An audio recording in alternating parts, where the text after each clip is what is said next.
Hi, this is Evan with Digilogix Audio, and I just wanted to catch up on this project on the recent changes that I've been making to the snapshots. So in the snapshot bank 1 bent excuse me, bent tones, you will find a whole bunch of the really interesting just in your face presets and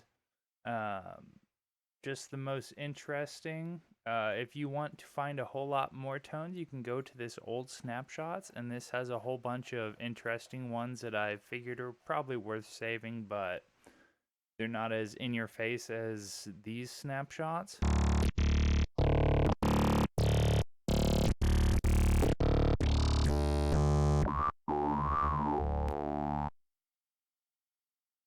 So these are actually being modulated by an LFO that I have hidden. It was just to kind of show what you have to modulate to get these tones. If you want to use the LFOs, I have them hidden, but these snapshots just are using them and just using it to show the motion. Really, the sound is just as complicated as automating that parameter. Anyways, I think the weakest area I have covered in my snapshots are the envelope modulations, which is something that's a new feature since I've posted last. Anywhere where you see these two stacked knobs like this, that means the lower one is envelope modulation amount. Now everything has it. So I think my snapshots right now are the weakest because I really don't have that many examples of really interesting envelope modulated sounds.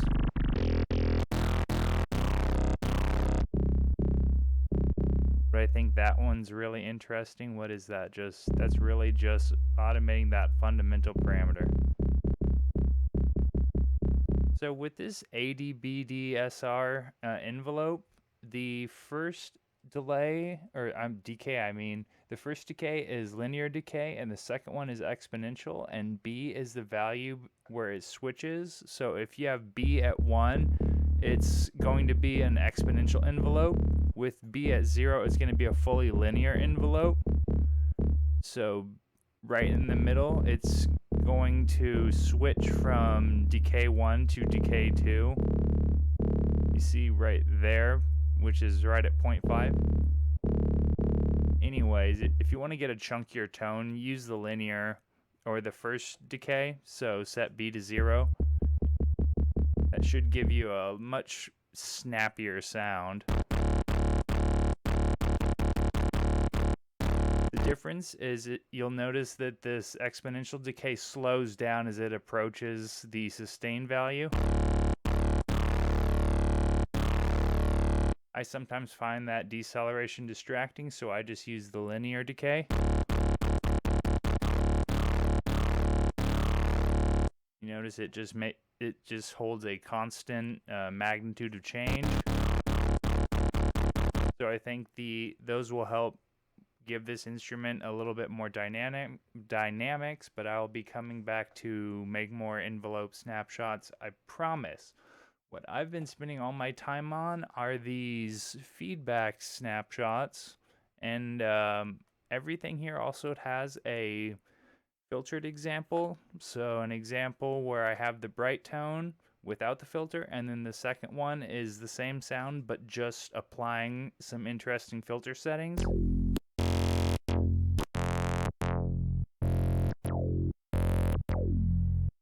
Anyways, though it says simple filter, this should actually be quite a powerful filter. Currently I have it set on my custom nonlinear Butterworth 2 filters, but if you want to use like the transpose Allen key and the ladders, there's that first selection right there, and you'd switch between them with this index control, but I've really been enjoying these Butterworth 2.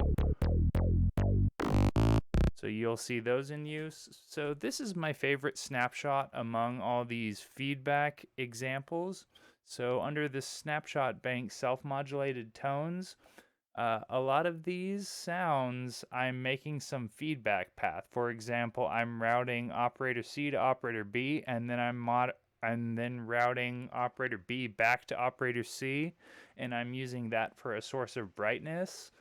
You will get a whole bunch of crosstalk modulation and a whole bunch of additional coloration the more that you apply modulation when C is modulating B and B is modulating C. I find that more complex feedback paths are also very interesting to the ear. For example, you have C modulate B, which modulates A, and then A sends back to C. Right here on this, focus on the A to C is a great example of that. It just has this nice chunky quality to it, and to take this snapshot apart, don't get distracted by what's going on here. All that you need to notice is C is sending to B. Right here, B is sending to A, and then A is sending back to C. So this is modulating this, which is feeding back to this. So that's what makes this snapshot interesting. The reason why I labeled it what I did is this little tiny bit of feedback does so much for the sound. If you remove that A to C, you notice the sound is much darker, much more subdued, but you give it that little bit of feedback and it gives you that nice, really chunky tone. But yeah, that would be controlled by like right here, which is the amount that B sends to A, which I find is very dynamic as well. And I need to start using, different and lower feedback amounts. There's a plethora of tones to be explored. Varying these. Oh, and by the way, this focus on the ADC is also very interesting because this is phase shifted a quarter cycle back. So you can think of if this is in phase, this would be like a cosine phase correlation. If that would be a sine, that'd be because of this quarter shift backwards, which is the difference between sine and cosine. But yeah, this particular setup with the modulator B being a quarter phase shifted back is what makes this setup sound as chunky as it does, and I think this is a great candidate for some interest.